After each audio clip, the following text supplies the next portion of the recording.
kembali dengan Kak Michelle, Kak Sharon, dan Kak Kathleen. Apa kabar teman-teman semua? Semoga semua dalam keadaan baik dan sehat. Hari ini kita akan beribadah bersama walaupun masih secara online. Tapi kita bersyukur karena Tuhan selalu menyertai kita. Betul Kak Michelle, walaupun kita masih harus di rumah saja, sekolah online, banyak kesulitan, tapi Tuhan tetap menyertai. Oh iya teman-teman, bagaimana dengan sekolah online-nya? Tak terasa sudah mendekati akhir semester ya. Kak Sharon, kamu sudah PAS atau belum? Minggu depan Sharon sudah mulai PAS. Kalau Kak Kathleen? Kalau aku sih PS-nya berupa project. Semua sudah selesai. Aku kerjakan, tinggal menunggu jadwal presentasinya. Oh, bersyukur ya. Penyertaan dan kasih setia Tuhan selalu bersama dengan kita.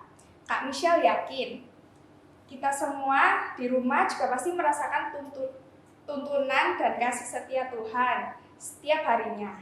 Nah, karena kita selalu merasakan kebaikan Tuhan, mari kita awali ibadah kita pagi ini dengan menyanyikan Terima Kasih Tuhan.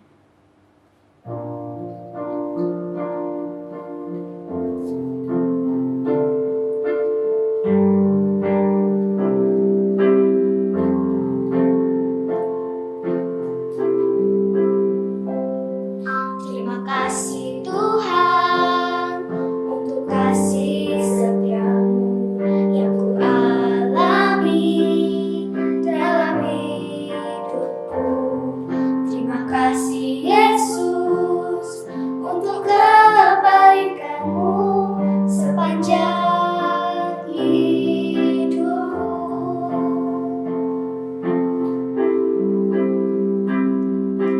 Terima kasih Yesusku buat anugerah yang Kau beri setiap hari ini. Tuhan adakan syukur bagimu.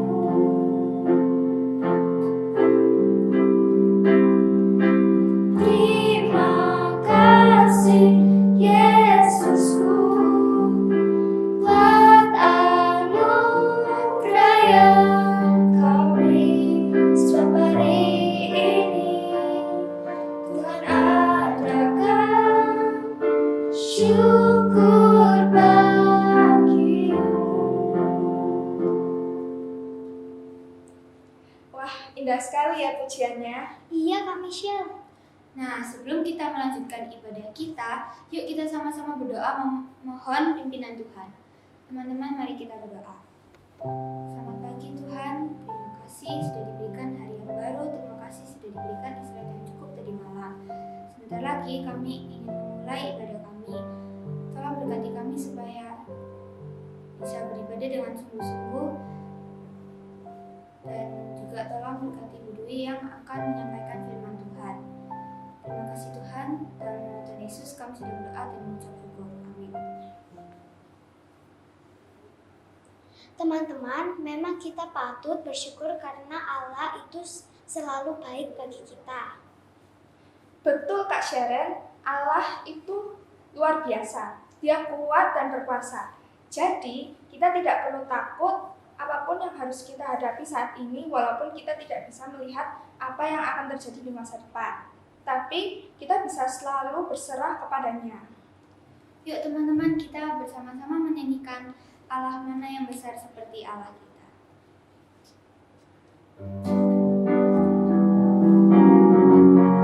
Allah mana yang besar seperti Allah kita. Allah mana yang dahsyat seperti Allah kita. Dia kuat dan berkuasa. Tiada Allah yang seperti Dia. Allah mana yang besar seperti Allah kita. Allah mana yang dahsyat seperti Allah kita. Dia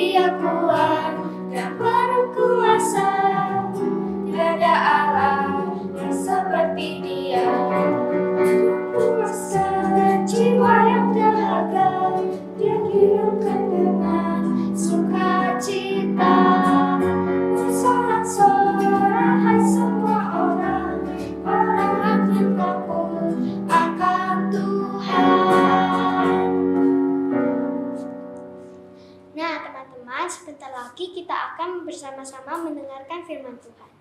Tapi sebelumnya, sambil kita menenangkan hati, menyiapkan hati untuk menerima firman Tuhan, mari kita menyanyikan lagu Firman Tuhan Ku Dengar.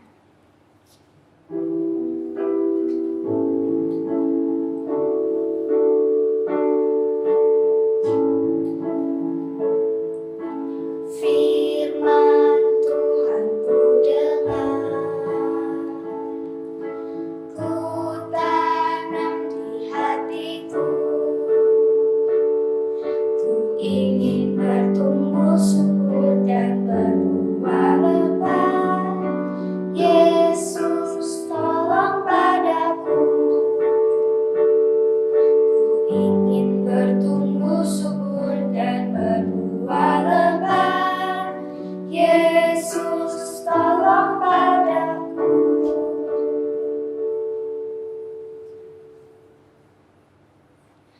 Teman-teman, mari kita berdoa. Tuhan Yesus, terima kasih telah memberikan kami kesehatan pada pagi hari ini sehingga kami dapat memuji nama-Mu. Tuhan berkati kami ya Tuhan, agar kami dapat mendengarkan dan melakukan firman Tuhan yang akan kita dengarkan setelah ini. Terima kasih ya Tuhan, di dalam nama-Mu kami sudah berdoa. Amin. Selamat pagi adik-adik. Nah, kali ini Kak Dwi ditemani ada Sharon, ada Michelle, ada Kathleen. Nah, ada kakak-kakak kalian atau teman-teman kalian di sini akan menemani Kak Dwi. Kita mau sama-sama bercerita tentang firman Tuhan. Yuk. Sudah berdoa kan tadi ya? Sudah. Oke. Kita langsung bacaan kita aja di Yohanes pasal 9 ayat 1 sampai 7. Kita baca bergantian ya. Oke? Nah, yuk, udah siap dulu? Alkitabnya udah siapin? Oke. Yuk. Ayat 1 kita mulai dari Kathleen, kemudian Kak Dwi, Michelle, Sharon, dan seterusnya sampai habis ya. Oke, yuk kita mulai. Waktu Yesus sedang lewat, ia melihat seorang yang buta sejak lahirnya.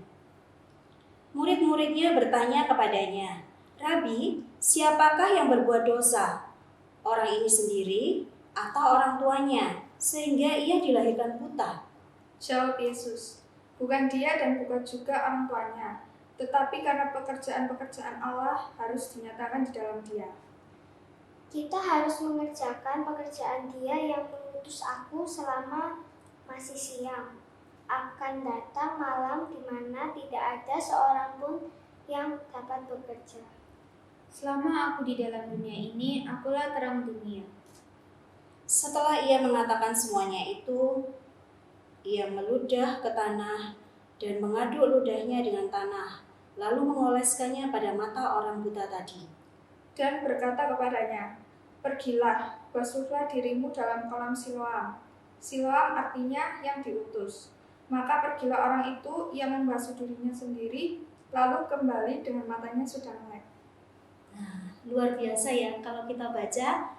Untuk kesekian kalinya kita dengar mukjizat Tuhan. Luar biasa ya, Tuhan kita, Tuhan Yesus kita, dia sanggup, dalam bacaan ini tadi dia sanggup menyembuhkan siapa? Orang yang buta sejak lahir. Padahal Tuhan Yesus pernah belajar kedokteran enggak? Enggak kan? Semua itu karena kuasa Tuhan. Kalau kita ingat, orang yang tuli apa? Mendengar. Orang yang buta kali ini apa? Melihat. Orang yang lumpuh bisa Berjalan. Nah, kita lihat sekali Tuhan Yesus melakukan mukjizat. Dia menyembuhkan orang buta yang sejak lahir. Nah, kalau kita baca di ayat kedua dan ketiga, coba siapa tadi yang baca? Oh, Kak Dwi yang baca ayat 2. Orang-orang itu bertanya, jadi kalau orang ini buta sejak lahir, yang salah siapa? Begitu kan pertanyaannya tadi? Iya. Orang tuanya kah? Atau orang itu sendiri? Apa Michelle jawab Tuhan Yesus tadi? Bukan dia dan bukan juga orang tuanya. Bukan dia dan bukan orang tuanya. Tuhan Yesus menjawab dengan bijaksana. Tuhan tidak menyalahkan siapapun dan Tuhan juga tidak melihat siapa yang bersalah di antaranya. Tetapi apa yang Tuhan lakukan? Tuhan bertindak dan dia langsung apa? Menyembuhkan. Nah, coba kalau kalian ingat ada satu anak gadis. Nah, kira-kira siapa yang ingat? Dia ini punya talenta yang luar biasa. Dia punya talenta yang luar biasa. Dia pandai bermain piano. Dia pintar menyanyi, suaranya bagus. Bahkan dia bisa menyanyi sambil main piano. Cewek, siapa yang tahu? Siapa ya? Kasih clue satu. Ya. Salah satu lagu yang terkenalnya dia adalah Walau ku tak dapat melihat. Oh, aku tahu. Gracia. Gracia, betul. Ingat? Iya. Iya. Ingat kan? Nah, lagu itu sungguh menguatkan banyak orang ya. Padahal kita tahu Gracia ini sempurna nggak ketika dia lahir? Enggak. Dia nggak sempurna. Pada tahun 2006 dia dilahirkan dengan kondisi apa? Buta sejak lahir. Nah, Gracia ini lahir dari pasangan Pak Suryadi dan Ibu Yuliana. Nah, ketika dia lahir, dokter sudah melihat satu keanehan bahwa matanya ini tertutup selaput putih dan dokter mengatakan kepada orang tuanya bahwa dia akan mengalami, besar kemungkinan dia akan mengalami siapa? Kebutaan. Bayangkan ya, buta sejak lahir. Kak Dwi aja kalau membayangkan, aduh, kita bisa melihat aja jalan masih suka apa? Kesandung kan? Apalagi kalau dia buta, apa yang bisa dia lakukan? Tentu kalau kita secara normal kita berpikir pasti begitu ya. Orang tuanya ini merasa apa? Yang namanya orang tua, kalau punya anak yang nggak sempurna, kira-kira gimana? Sedih banget, pasti sedih. Dan orang tuanya pun berpikir, apa yang harus mereka lakukan ke depannya dengan anak ini? Padahal setelah 15 tahun, papanya Gracia ini baru percaya dan menerima Tuhan Yesus sebagai juru selamatnya. Dan itu satu tantangan besar buat dia untuk apa? Untuk menjalani apa yang ada di depan dia. Apa tadi? Dia menerima seorang bayi yang buta sejak lahir, jangan lupa. Nah, tetapi ada seorang hamba Tuhan yang mengatakan kepada orang tuanya Gracia ini bahwa Tuhan akan memakai dia. Tuhan punya rencana yang indah untuk anak ini. Nah, orang tuanya memegang kata-kata itu dan mengimani bahwa Tuhan pasti akan menolong mereka, menolong Gracia, menolong orang tuanya, dan menolong keluarganya. Gracia punya berapa kakak tadi? 3. Nah, di usia yang ke-1, nah ini Tuhan sudah mulai bekerja melalui hidupnya Gracia. Di usia ke-1, maksudnya di usia 1 tahun, Gracia ini sudah mampu mengikuti lagu-lagu. Kalian umur 1 bisa nyanyi enggak? Bisa hafal enggak? Hah? Nyanyinya pasti belum lengkap atau sepotong-sepotong gitu kan? Tuhan memakai Gracia ini luar biasa. Pada usia 1 tahun, dia bisa mengikuti lagu. Tidak hanya mendengarkan, tetapi dia bisa menyanyikan kembali. Artinya Tuhan memberikan kepekaan kepada dia. Dia bisa mendengarkan lagu dengan baik. Dan Tuhan memberi kecerdasan sehingga dia bisa menghafalkan, menyanyikan lagu itu kembali. Luar biasa kan? Tapi tidak sampai di situ. Berjalannya waktu, di usia ke-3, dia bisa bermain. Nah, kalau Kathleen tadi bisa main piano umur berapa? SD? TK? SD. Kalau SD itu berarti udah umur 7 tahunan ya, ke atas kan ya. Kalau Michelle kayaknya bisa main juga kan? Ya.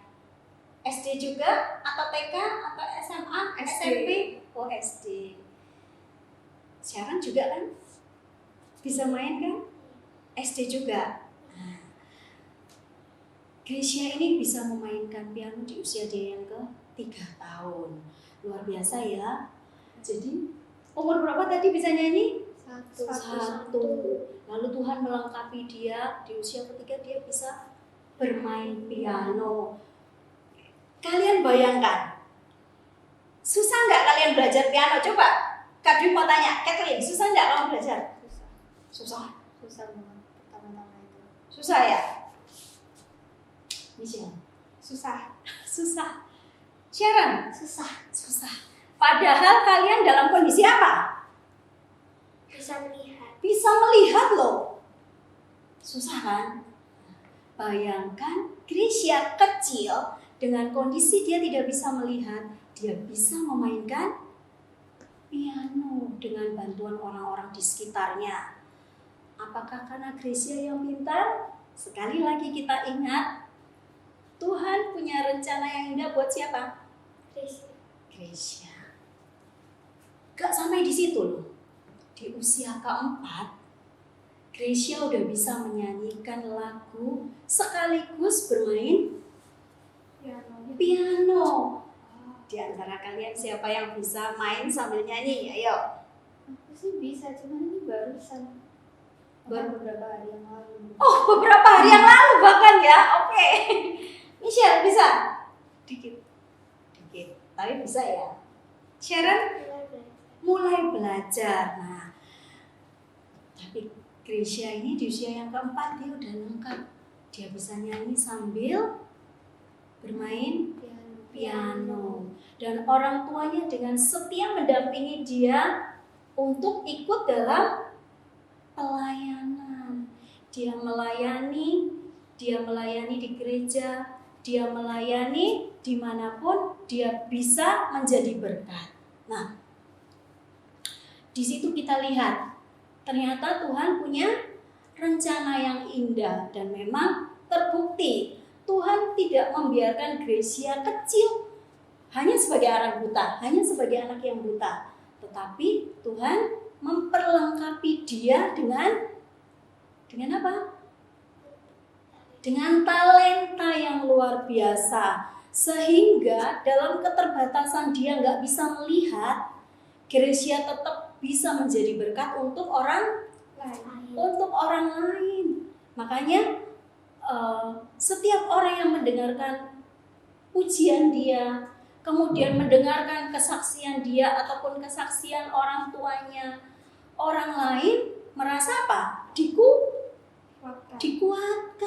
Kak Dwi pun merasa dikuatkan. Oh, kita ini loh diberikan tubuh yang sempurna, suara yang lancar, mata bisa melihat dengan jelas, kaki bisa berjalan dengan baik. Nah, lalu apa yang kita lakukan? Tentunya kita akan lebih mudah harusnya untuk menjadi berkat untuk orang lain. Tapi kalau Kak Dwi lihat di sini, kalian tidak menyia-nyiakan setiap talenta yang Tuhan berikan. Kathleen bisa main musik, bisa nyanyi, ikut paduan suara kan? Nah, hari ini bersama-sama melayani di kebaktian anak. Michelle, Tuhan melengkapi kamu dengan apa? Main piano. Nyanyi bisa? Ya, oke. Sharon? Main piano sama nyanyi. Semuanya Tuhan berikan talenta buat kalian, buat kita semua. Nah, tugas kita adalah menjadi berkat buat orang lain. Nah, kembali lagi pada tema kita hari ini, walau aku tak dapat melihat, namun aku percaya kepada Tuhan. Seperti Gracia kecil, dia tidak tahu dia dilahirkan dalam kondisi buta. Tentu dia nggak ngerti rencana Tuhan itu apa. Jangankan Gracia, orang tuanya pun nggak ngerti harus melakukan apa, ya kan? Nah, tetapi Tuhan menjawab seiring waktu. Tuhan menunjukkan rencana-rencananya yang indah. Begitu juga dengan kita. Kalian jangan mudah berpikir putus asa. Aduh, kalau misalnya remedi, siapa yang pernah remedi? Pasti pernah ya. Anak-anak di rumah, adik-adik di rumah juga pasti pernah kan? Jangan berputus asa lalu berpikir, aku nggak bisa Gimana nanti ke depannya? Aku naik kelas enggak? Nanti kalau sudah besar mau jadi apa? Benar nggak kalau kita ngomong begitu? Biasanya suka ngomong gitu ya. Tetapi tidak seharusnya kita berkata seperti itu. Kalau ngomong seperti itu tanda orang percaya enggak? Kalian anak-anak yang percaya kepada Tuhan. Kita punya siapa? Tuhan. Kita punya Tuhan Yesus sebagai Tuhan dan Juru Selamat kita. Kita percaya Tuhan pun punya rencana yang indah buat kita. Kalau tadi Tuhan sudah punya rencana yang indah buat Gracia, Sharon, kamu percaya enggak Tuhan punya rencana yang indah buat hidupmu? Percaya. Percaya. Kathleen, Iya dong. percaya Percaya. Tuhan akan membuat rancangan yang indah buatmu? Percaya. Michelle, percaya enggak kalau Tuhan itu sudah menyiapkan rencana yang baik buat kamu? Percaya. 100%? 100%. 100%. Kita bareng-bareng dong. Percaya pada rancangan Tuhan? 100%. Tugas kita adalah percaya dan apa? Kita tetap berjalan sesuai dengan rencana Tuhan. Jadi nggak semau-maunya kita. Pokoknya, wes aku nggak bisa. Pokoknya aku nggak mau. Udah usaha belum? Kalau sudah bilang begitu, sudah usaha belum? Tanya dulu sama diri kita. Yang terpenting adalah kita selalu percaya kepada Tuhan. Coba, kalau kalian percaya Tuhan itu punya rencana yang indah, kalian boleh buka di Yeremia 29 ayat 11. Di situ firman Tuhan mengatakan apa yang Tuhan rencanakan buat setiap anak-anaknya. Udah ketemu? Siapa yang udah ketemu duluan boleh baca. Ayo Kat, baca yang keras ya. Sebab aku ini mengetahui rancangan-rancangan apa yang ada padaku mengenai kamu. Demikianlah firman Tuhan, yaitu rancangan damai sejahtera dan bukan rancangan kecelakaan, untuk memberikan kepadamu hari depan yang penuh harapan. Oke. Sekali lagi dong, Sharon. Yeremia 29 ayat 11. Sebab aku ini mengetahui rancangan-rancangan apa yang ada padaku mengenai kamu, demikianlah firman Tuhan, yaitu rancangan damai sejahtera dan bukan rancangan kecelakaan, untuk memberikan kepadamu hari depan yang penuh harapan. Oke, sekarang kita semakin percaya bahwa Tuhan pun sudah mengatakan itu di dalam Alkitab, bahwa rancangan Tuhan itu bukan rancangan Kecelakaan. melainkan rancangan halo Damai sejahtera. Jadi rancangan, sekali lagi, jadi rancangan Tuhan itu adalah rancangan damai sejahtera. Ya mantap dong. Rancangan Tuhan adalah rancangan Damai sejahtera. Begitu pula buat kalian di rumah. Tuhan punya rencana yang indah buat kalian. Jadi yang kalian harus lakukan adalah melakukan tugas kalian sebaik mungkin. Ketika kamu menjadi siswa di sekolah, kamu melakukan tugasmu dengan benar dan dengan baik. Ketika kamu di rumah, kamu menjadi anak yang taat dan sayang kepada orang tua. Dan ketika Tuhan memberikan kamu talenta, kamu menggunakan talenta itu dengan baik, dengan sungguh-sungguh. Maka kita akan melihat rancangan damai sejahtera Tuhan akan terjadi pada kita. Amin. Amin. Kita amini bersama-sama. Ayo kita berdoa sebelum aktivitas. Nanti aktivitasnya kalian boleh buat hiasan dinding, kalian boleh tempel di mana? Di pintu atau di kamar? Paling enak di mana? Di pintu. Di pintu. Kalau ada orang lewat bisa dilihat. Benar sekali. Oh, jempol. Luar biasa loh. Kathleen, jadi Kathleen tidak perlu susah-susah harus setiap kali memberitahukan kepada orang lain tentang kebaikan Tuhan, tentang kuasa Tuhan. Ketika dia memasang, orang melihat, oh iya ingat. Artinya kamu bisa mengingatkan orang lain. Kamu pun juga bisa menguatkan orang lain. Oke, kita berdoa dulu yuk. Tuhan Yesus, terima kasih Tuhan, kami boleh bersama-sama berdiskusi, kami boleh bersama-sama membaca dan mendengarkan firman Tuhan. Tuhan Yesus, tolonglah kami untuk bisa merenungkan setiap firman yang sudah kami baca. Tuhan, tolong kami untuk kami bisa melakukan setiap firman Tuhan itu di dalam hidup kami. Tuhan, biarlah kami selalu ingat dan kami boleh selalu merenungkan bahwa Tuhan punya rencana yang indah, punya rancangan yang indah atas hidup setiap kami masing-masing.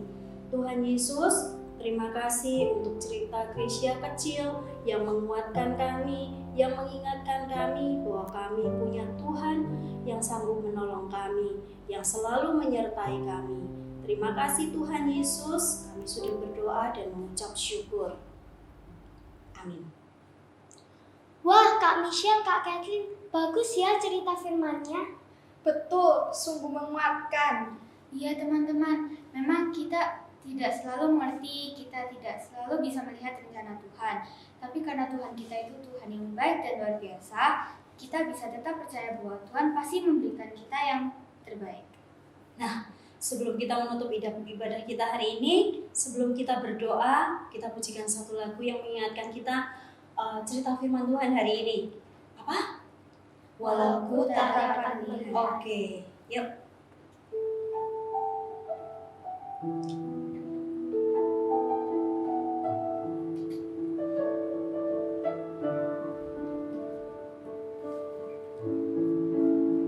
Ku sadar tak semua dapat aku miliki di dalam hidupku, hatiku percaya rancanganmu bagiku adalah yang terbaik.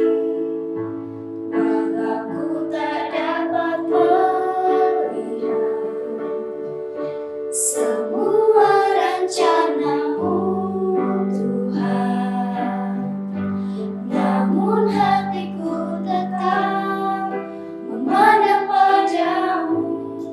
Kau tuntun langkahku, walau ku tak dapat berharap atas kenyataan hidupku, namun hatiku tetap memandang padamu. Kau ada untukku, walau ku tak dapat berharap atas kenyataan hidupku, namun hatiku tetap memandang padamu. Kau ada untukku, namun hatiku tetap memandang padamu. Kau ada untukku. Teman-teman, mari kita berdoa. Terima kasih Tuhan atas berkat-Mu sudah lancarkan ibadah online kami hari ini. Sekarang kami ingin mengakhiri ibadah online kami hari ini. Tuhan Kau berkati agar firman yang sudah didengar oleh teman-teman dan kita bisa dilakukan di kehidupan sehari-hari. Terima kasih Tuhan atas berkat-Mu. Haleluya, amin. Bapa, terima kasih.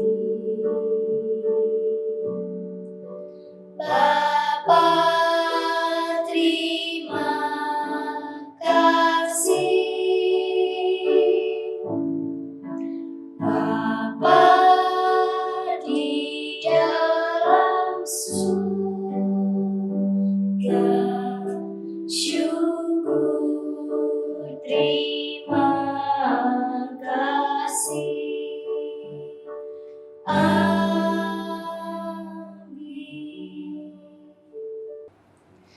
teman-teman, ibadah kita sudah selesai. Sampai jumpa hari Minggu depan. Selamat hari Minggu. Tuhan Yesus memberkati.